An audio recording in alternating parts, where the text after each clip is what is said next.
praise to our God. He is the Lord. Sa ngalan ng Ama, ng Anak, at ng Espiritu Santo, Amen. sumainyo ang Panginoon. At sumaiyo rin. Ang kapatid, ang nakikinig ay nagmamahal. At ang marunong makinig ay banal. Aminin natin na maraming pagkakataon na kung saan di tayo nakinig. Nakinig tayo para sumagot. Nakinig tayo para patunayan natin tayo'y tama. Sa mga pagkakataon din na hindi tayo nakinig ng mabuti sa kagustuhan ng Diyos. Kaya naman tayo'y nawala at nagwawala minsan sa buhay. Hilingin natin ang kanyang awa, ang kanyang pagpapatawad, para makita tayo minsan pa maging karapat dapat makatanggap sa mga banal na misteryo. Inaamin ko Sa makapangyarihang Diyos at sa inyo mga kapatid, na lubha akong nagkasala sa isip, sa salita, sa gawa at sa aking pagkukulang. Kaya isinasamo ko sa mahal na Birheng Maria, sa lahat ng mga anghel at mga banal, at sa inyo mga kapatid, na ako'y ipanalangin sa Panginoong ating Diyos. kaawaan tayo na makapangyarihang Diyos, patawarin tayo sa ating mga kasalanan, patnubayan tayo sa buhay na walang hanggan. Amen. Panginoon, kaawaan mo kami. Panginoon, kaawaan mo kami. Kristo, kaawaan mo kami. Kristo, kaawaan mo kami. Panginoon, kaawaan mo kami. Panginoon, kaawaan mo kami. Manalangin tayo. Ama naming makapangyarihan, ang iyong dumadalanging sambayanan ay matapat mo nawang lingapin at subaybayan upang makita namin ang dapat gampanan at para rito'y magkaroon kami ng kakayanan. Sa pamagitan ni Jesucristo kasama ng Espiritu Santo, magpa sa walang hanggan. Amen.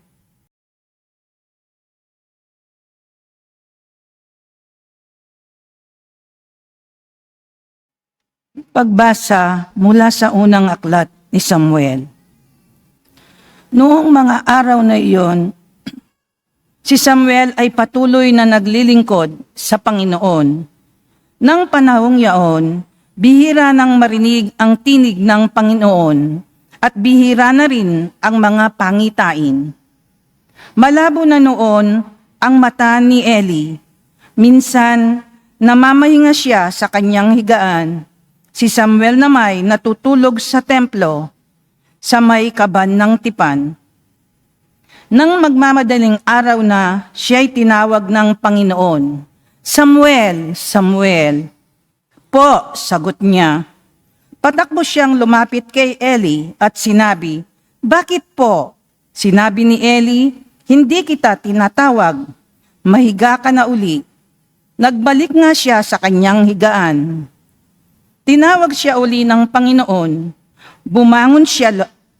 Sinabi ni Eli, Hindi kita tinatawag anak, mahiga ka na uli. Hindi pa kilala ni Samuel ang Panginoon sapagkat hindi pa siya kinakausap nito. Sa ikatlong beses na tawagin siya, lumapit uli siya kay Eli at sinabi, Narinig ko pong tinawag ninyo ako. Naisip ni Eli na ang Panginoon ang tumatawag kay Samuel. Kaya sinabi niya, Sige, mahiga ka uli. Kapag narinig mo, pang tinawag ka, ganito ang sabihin mo, Magsalita po kayo, Panginoon, nakikinig po ang inyong lingkod. At muling nahiga si Samuel. Ang Panginoon ay lumapit kay Samuel at tinawag ito.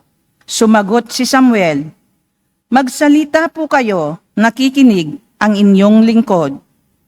Habang lumalaki si Samuel, patuloy siyang pinapatnubayan ng Panginoon at nagkatotoo ang lahat ng sinabi niya. Dahil dito, hinilala ng buong Israel mula sa Dan hanggang sa Beerseba na si Samuel ay isang tunay na propeta ng Panginoon. ang salita ng Diyos. Salamat sa Diyos. Handa akong narito upang sundin ang loob mo. Handa akong naririto upang sundin ang loob mo. Ako'y naghintay sa aking Panginoon at dininig niya ang aking pagtagahoy. Mapalad ang taong may tiwala sa Diyos at sa Diyos ay hindi dumudulog, hindi sumasama sa nanambahan sa mga nagkalat na Diyos-Diyosan. Handa akong naririto upang sundin ang loob mo. Ang mga paghandog pati mga hain at mga hayop na handang sunugin, hindi mo na ibig sa dambana dalhin, upang yaong salay iyong patawarin, sa halip ang iyong kaloob sa akin ay ang pangdinig ko upang ikaw ay dinggin. Handa akong naririto upang sundin ang loob mo.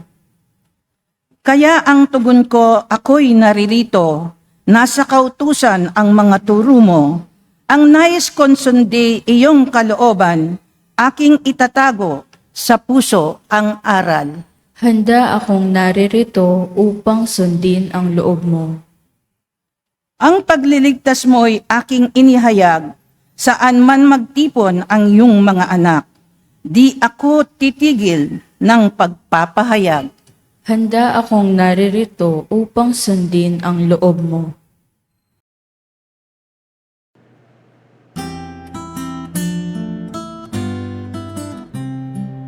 Alleluia, alleluia, alleluia, alleluia,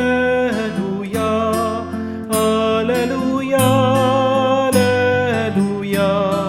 alleluia, alleluia, alleluia, alleluia, alleluia, alleluia. Ang tinig ko'y pakikinggan ng kabilang sa aking kawan. Ako'y kanilang susundan. Aleluya, aleluya. Sumainyo ang Panginoon. At sumaiyo rin. Ang mabuting balita ng Panginoon ayon kay San Marcos. Papuri sa iyo, Panginoon. Nung panong yun mula sa sinagoga, si Jesus ay nagtuloy sa bahay nina Simeon at Andres. Kasama niya sina Santiago at Juan. Nararatay noon ang biyanan ni Simon Pedro dahil sa matinding lagnat. At ito'y agad nilang sinabi kay Jesus. Nilapitan ni Jesus ang babae, hinawakan sa kamay at ibinangon. Noon din inibsan ito ng lagnat at naglingkod sa kanila. Pagkalubog ng araw, dinala kay Jesus ang lahat ng may sakit at ang mga inaalihan ng demonyo. At nagkatipon ang buong bayan sa may pintuan ng bahay. Pinagaling niya ang maraming may sakit, anuman ang kanilang karamdaman, at nagpalayas siya sa mga demonyo. Hindi niya hinayaang magsalita ang mga ito, sapagkat alam nila kung sino siya. Madaling araw pa'y bumangon na si Jesus at nagtungo sa ilang na pook at nanalangin. Hinanap siya ni Simon at ang kanyang mga kasama. Nang siya ay matagpuan, sinabi nila, hinahanap po kayo ng lahat. Ngunit sinabi ni Jesus, kailangan pumunta rin naman tayo sa mga kalapit bayan upang makapangaral ako roon. Ito ang dahilan ng pag-alis ko sa Capernaum. At nilibot niya ang buong Galilea at nangaral sa mga sinagoga at nagpalayas ng mga demonyo. Mga kapatid, ang mabuting balita ng ating Panginoon. Pinupuri ka namin, Panginoong Hesukristo. Magandang araw po muli sa inyong lahat. Welcome po sa ating banal na misa. Last Saturday po, pagkatapos ng healing mass, in-announce ko po sa misa online na mag-ingat po yung ating mga followers, ang ating mga subscribers sa manloloko, sa scammer. Meron po kasing nagpapanggap na ako at nagtitinda daw siya ng healing oil. Sinabi ko po bilang babala, hindi po ako nagtitinda ng healing oil. At kung pupunta po kayo dito sa parokya, ang healing oil na binibigay po natin ay libre lang. Wala pong bayad. Napakalinaw ko pong sinabi ito. Pero alam niyo po, ang nakakatawa, pagkatapos ko pong sinabi yon, habang ako po'y nagbabasa sa comment section, meron pa rin pong nagtatanong, Father, magkano po ang healing oil? Father, baka pwede naman pong makabili sa inyo noong sinasabi niyong oil. Di ba? Napakalinaw kong sinabi, hindi po tayo nagtitinda ng healing oil. Pero, meron pa ring bumibili ng oil. Ano po kaya ang problema? Alam niyo po, marahil ang problema ito. Hindi talaga tayo marunong makinig. Meron tayong selective listening. Di po ba? Remember this, my dear friends, that listening is not only the ability to hear, but listening is the art of understanding. Tandaan niyo po yan. Huwag niyo pong kakalimutan yan. Ang pakikinig ay hindi lang kakayahang makarinig. Ang tunay na pakikinig ay sining ng pag-unawa. Ang taong hindi nakakaunawa, marahil maraming naririnig. Di po ba? Ang taong hindi nakakaunawa, marahil may balakid sa kanyang pakikinig. Amen? Sa buhay po kasi natin, marami tayong mga boses na naririnig. There are 4 voices that we hear in our life. What are these? Number 1, your voice. Baka ang naririnig mo lang yung iyong sarili. Kinakausap mo ang iyong sarili. Na nangyayari naman po, hindi po ba? Kapag wala kang kausap, meron ka sinasabi sa iyong sarili. Kaya minsan, baka naman, hindi mo naririnig ang iba kasi wala kang ibang pinakikinggan kung hindi ang iyong sarili. Amen? But the second voice that we hear is the voice of other people. Baka sinasabihan ka na ng nanay mo, ng asawa mo, ng boss mo, ng mga kaibigan mo. Pero ayaw mo pa ring makinig sa kanila. The third voice that we hear is the voice of God. May mensahe ang Panginoon sa iyo.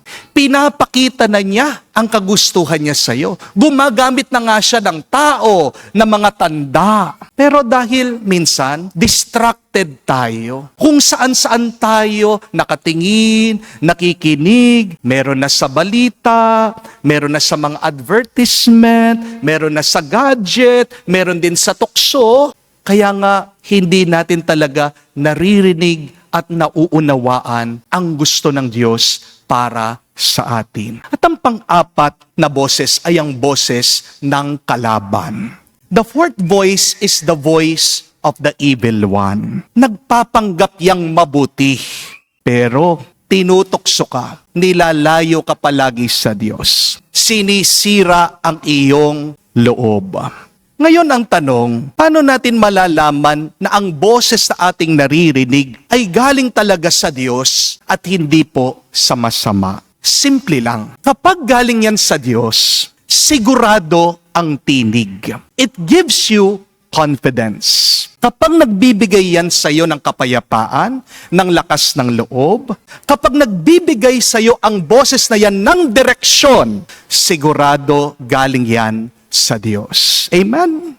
Pero ang boses ng masama, anong ginagawa sa iyo? Ginugulo ka. Binibigyan ka ng takot at ng pag-aalala. Amen? Ang Diyos, ang hari ng sansinukob, ng sanlibutan, ang Panginoon ng lahat ng karunungan, kapag nagsalita, may laman, may kahulugan, may patutunguhan. Amen? Pero kapag ang naririnig mong boses sa iyong loob, nagtatanong sa iyo, sinasabi, anong gagawin mo? Paano na yan? Anong mangyayari? Hindi pwedeng mangyari yan. Wala nang pag-asa. Imposible. Sumuko ka na.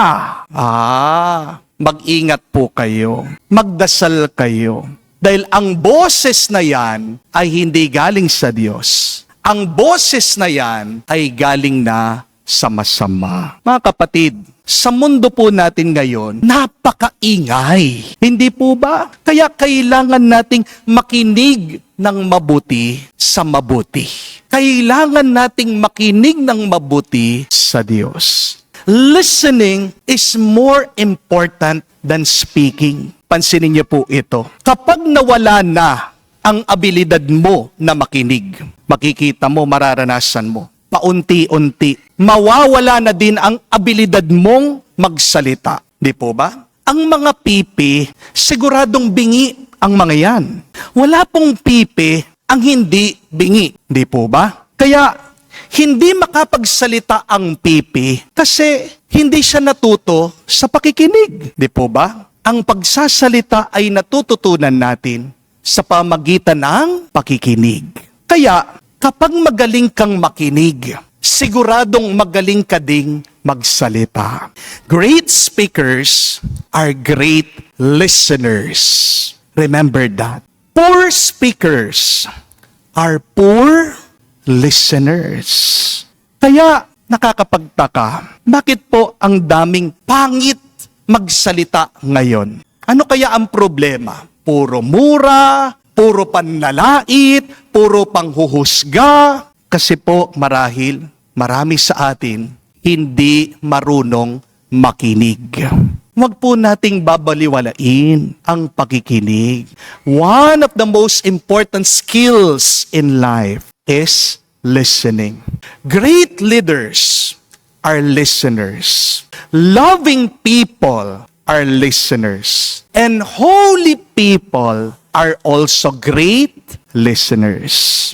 Narinig po natin yan sa unang pagbasa. Kung paano daw po ang batang si Samuel ay kinakausap ng Diyos. Nung una, narinig daw ni Samuel ang boses ng Diyos. Pero kalaunan, hindi lang siya nakinig. Nakinig siyang mabuti. Samuel at first heard God calling him. Pero hindi daw niya kilala. Hindi niya alam ang Diyos. Pero nung nakilala na niya ang Diyos, hindi na siya nakikinig. Nakikinig na siyang mabuti. He was not only hearing, but he was already listening. Kaya naman po ang sabi niya sa Diyos, "Speak, Lord, your servant is listening." At dahil po sa pakikinig ni Samuel sa Diyos, anong nangyari? Nung lumaki siya, nung tumanda siya, naging tanyag siya, naging makapangyarihang siyang propeta ng Diyos. Sa Ebanghelyo, narinig din po natin ang misyon maghapon ng ating Panginoong Hesukristo. Nagturo daw siya sa sinagoga, nagpapagaling siya ng mga may sakit,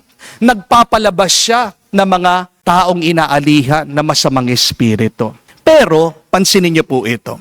Kahit nasa maghapong pagod na pagod siya, ang dami pong activity ng ating Panginoon. Bakit ang lakas-lakas niya? Bakit may gana siya? Bakit may enerhiya siya? Ano pong sekreto ng ating Panginoong Hesukristo? Ito po ay dahil, sabi narinig natin, umagang-umaga, nasa isang sekretong lugar, nasa isang pribadong lugar ang ating Panginoon, siya'y nananalangin sa Ama. At anong ginagawa ng ating Panginoon doon sa panalangin? Hindi lang siya nagsasalita. Nakikinig siya sa kanyang Ama. I think that is the problem with a lot of us. When we say prayer, a lot of us think that we should talk and talk, magsalita, sabihin mong problema mo sa Diyos, magreklamo ka sa mga pagsubok mo. Pero kapatid, ang totoong panalangin, oo, yung sasabihin mo sa Diyos ang bigat ng puso mo, pero karamihan dapat marunong kang makinig sa Diyos. Dahil sa pakikinig mo sa Diyos, doon kanya palalakasin. Jesus received power through His prayer. And He received direction through His listening. Remember, work and ministry without prayer and listening will eventually make you hollow and tired, because power is sustained when you are praying in your secret place. Di ba? Ang ating Panginoong Yesukristo din naman na nagsasabi, kapag kayo ay nagdadasal, pumunta kayo sa inyong kwarto, sara nyo ang pinto, at magdasal kayo ng sikreto sa inyong Diyos Ama. At ang Diyos Ama na nakakakita sa inyo, sa inyong pananalangin ng sikreto, pagpapalain niya kayo. Baka kaya ikaw ay nanghihina, nagkukulang ka na sa panalangin at sa pakikinig. Amen? Marahil, marami po sa inyo, naririnig yung asawa niyo. Pero talaga bang pinakikinggan mo siya? Ask yourself that question. Do you listen to your wife? Kapag nagsasalita yung misis mo, baka agad mong binabara, agad mong sinisigawan, agad mong sinasabi, oo, alam ko na, tigil na. Meaning nyo, isang pagkukulang nyo yan. Hindi po ba? Ito din po marahil ang dahilan bakit maraming mga mister pinagpapalit nila ang kanilang mga misis sa ibang babae. Bakit? Baka nakahanap sila ng ibang babae na makikinig at uunawa lang sa kanila. Marami po akong naririnig na mga mister. Yan ang kanilang hinaing. Father, ang tagal ko nang kinakausap, sinasabi kong problema, pero napaka-pride ng aking misis. Gusto niya, siya lang ang pakinggan. Gusto niya, siya lang ang masunod. Buti pa yung nakilala ko, Father. Pag nagsasalita ako, tahimik siya, nakikinig siya, kaya nahulog ang loob ko sa kanya. This is not an excuse to be unfaithful, but this is a warning to you, my dear friends, that some people will become tired because you have failed to listen. Naunawaan niyo po ba? Ang nakakapagod minsan sa buhay ay yung hindi ka pinakikinggan. Hindi po ba? Napakasakit nun. Gusto mo magsabi, pero ayaw kang pakinggan. Ayaw kang unawain. Napakabigat po nun. Yun yung nakakalungkot minsan sa buhay. Hindi po ba? Loving people, listen.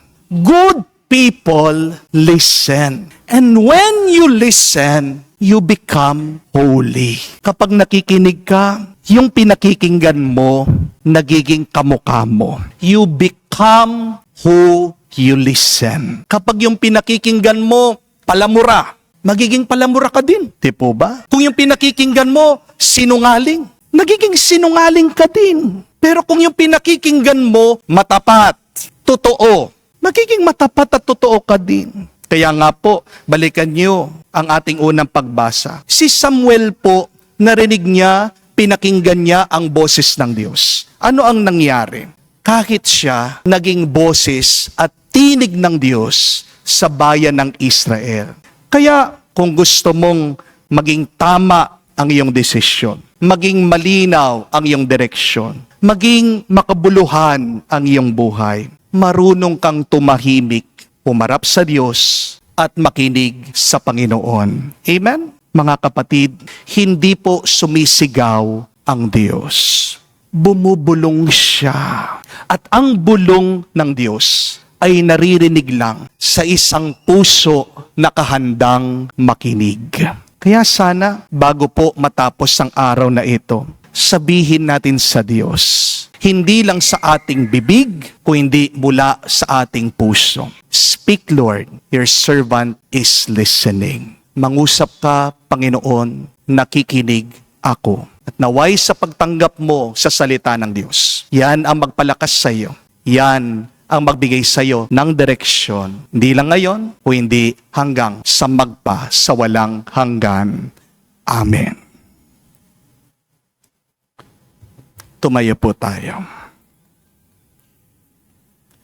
Tulad ng mga taong nagdala kay Jesus na mga may sakit at mga inaalihan ng demonyo, dalhin natin ang ating mga panalangin sa Diyos Ama na nasa langit, lahat ng ating mga paghihirap, paghihinagpis, lahat ng ating pangangailangan, sabihin natin sa Kanya, Panginoon, dinggin mo kami.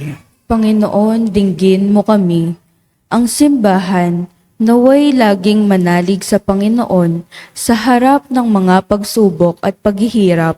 Manalangin tayo sa Panginoon. Panginoon, dinggin mo kami.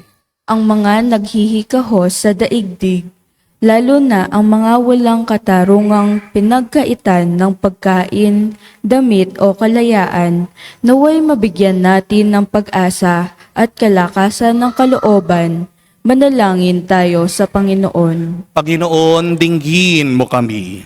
Ang mga nahihirapan dahil sa pamimighati at pag-aalala, naway makatagpo kay Kristo ng matatag na kanlungan at katigan. Manalangin tayo sa Panginoon. Panginoon, dinggin mo kami. Sa katahimikan po ng ating puso, sabihin natin sa Diyos ang ating mga pangangailangan, lalong-lalo na pinagdarasal natin ang ating mga kapatid na nag-alay ng pamisa. Para ngayon, hingin natin sa Diyos ang pagbabasbas sa lahat ng mga nananalangin, sa lahat ng lumalapit sa Kanya. Ama naming makapangyarihan, bantayan mo ang aming pamilya, iligtas at pangalagaan mo kami, sapagkat lahat ng aming pag-asa ay nasa iyo. Hinihiling namin ito sa pamagitan ni Kristo, aming Panginoon. Amen.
Manalangin kayo mga kapatid, para ang ating mga paghahain ay kalugdan ng Diyos, amang makapangyarihan. Tanggapin nawa ng Panginoon itong paghahain sa iyong mga kamay, sa kapurihan niya at karangalan, sa ating kapakinabangan at sa buong sambayanan niyang banal. Ama naming lumikha, ang paghahain ito ng iyong sambayanan ay iyong marapatin ngayong paunlakan. Pakundangan dito, mapasa amin nawa ang iyong kabanalan. At ang masugid naming dalangin ay iyong pagbigyan. Sa pamagitan ni Jesucristo kasama ng Espiritu Santo, magpa sa walang hanggan. Amen. Sumainyo ang Panginoon. At sumaiyo rin, Itaas sa Diyos sa inyong mga puso at diwa. itinaas na namin sa Panginoon. Pasalamatan natin ang Panginoong ating Diyos. Marapat na siya ay pasalamatan. Ama naming makapangyarihan, tunay nga marapat ikaw ang aming pasalamatan. Kinalulugod mong likain ang sanlibutan na iyong pinagbabago at idinarangal sa pamagitan ng iyong anak na kinalulugdan. Kaya't utang na loob ng iyong mga tinatangi At ang mga banal na kapiling mo lagi ay yung paggiliw at pagkakandili. Kaya kaisa na mga anghel nagsisiawit ng papuri sa iyo nang walang humpay sa kalangitan, kami nagbubunyi sa iyong kadakilaan.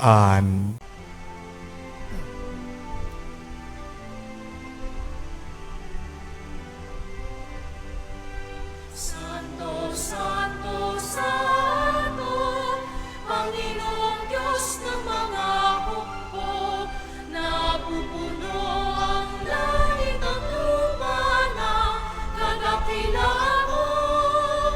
Hosana, Hosana, sa kaitaasan, pinagpala ang naparirito sa ngalan ng Panginoon. Hosana, Hosana, sa kaitaasan. Hosana, Hosana, sa kaitaasan.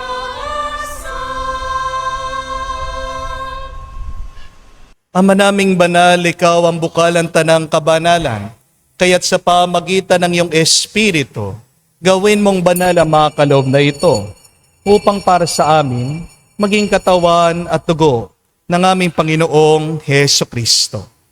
Bago niya pinagtiis ang kusang loob na maging handog, hinawakan niyang tinapay, pinasalamatan kanya, pinaghati-hati niya iyon, inabot sa kanyang mga alagad at sinabi, "Tanggapin ninyong lahat ito at kanin. Ito ang aking katawan na ihahandog para sa inyo."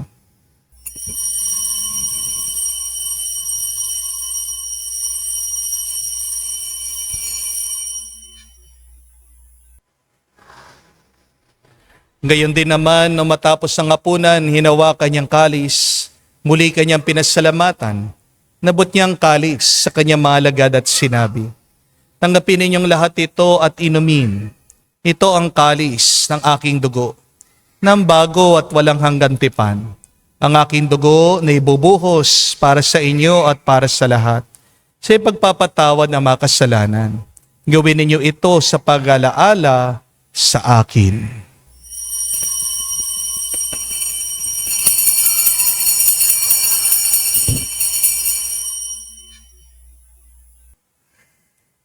Ang misteryo ng pananampalataya.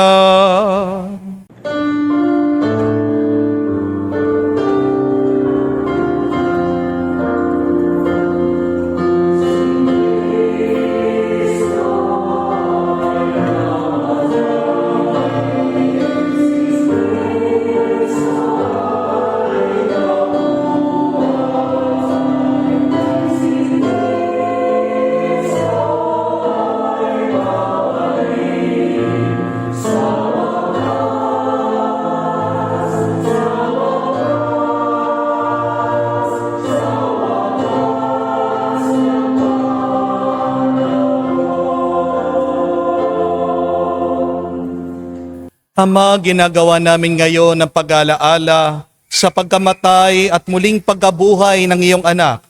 Kaya tinialay namin sa iyo ang tinapay nagbibigay buhay at ang kalis na nagkakaloob ng kaligtasan. Kami nagpapasalamat dahil kami yung minarapat na tumayo sa harap mo para maglingkod sa iyo. Sinasamo namin kami magsalo-salo sa katawan at dugo ni Kristo ay mabuklod sa pagkakaisa sa pamagitan ng Espiritu Santo. Ama, lingapin mong iyong simbahan, laganap sa buong daigdig. Puspusin mo kami sa pag-ibig.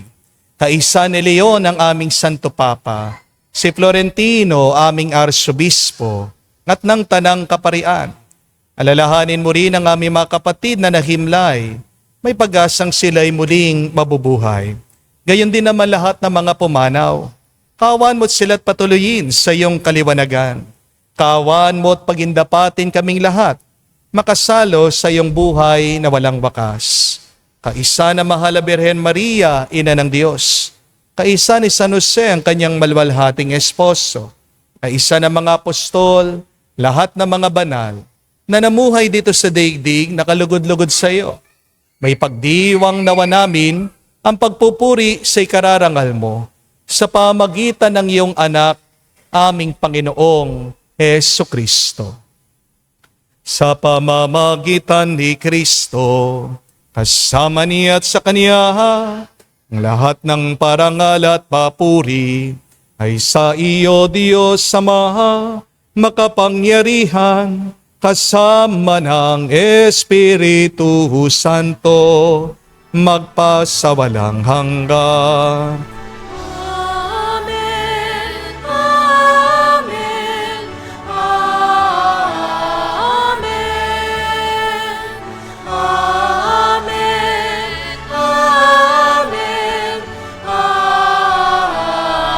Amen. Sa nagaling na utos sa turo ni Jesus sa Panginoon natin at Diyos, ipahayag natin ng lakas, loob.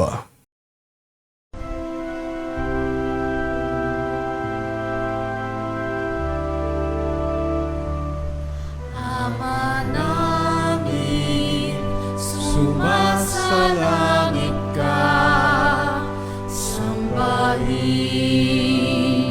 ang ngalan mo, mapasa amin ang kaharian mo, sundin ang loob mo dito sa lupa para nang sa langit. Bigyan mo kami ngayon ng aming kakanin sa araw-araw. At patawarin mo kami sa aming mga sala para ng pagpapatawad namin sa nagkakasala sa amin.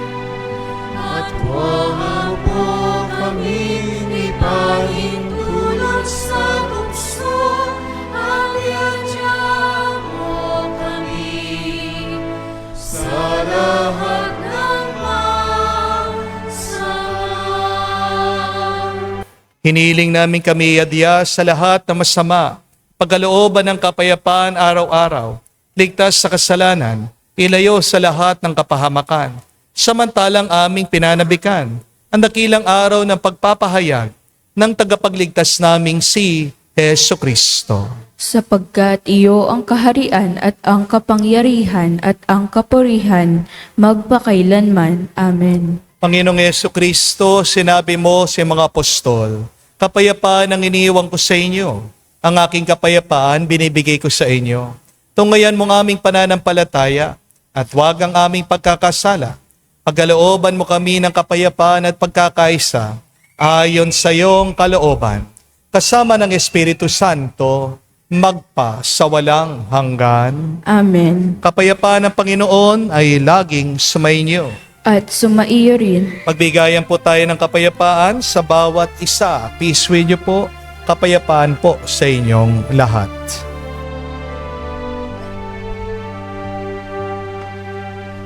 Kordero ng Diyos na nag-aalis ng mga kasalanan ng sanlibutan, maawa ka sa amin, maawa ka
Kapatid, naririto ang ating Panginoong Jesucristo, ang kordero ng Diyos. Siya nag-aalis sa mga kasalanan ng sanlibutan. Mapalad tayong lumalapit sa piging ng kordero. Panginoon, hindi ako karapat-dapat na magpatuloy sa iyo, ngunit sa isang salita mo lamang ay gagaling na ako.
Manalangin tayo.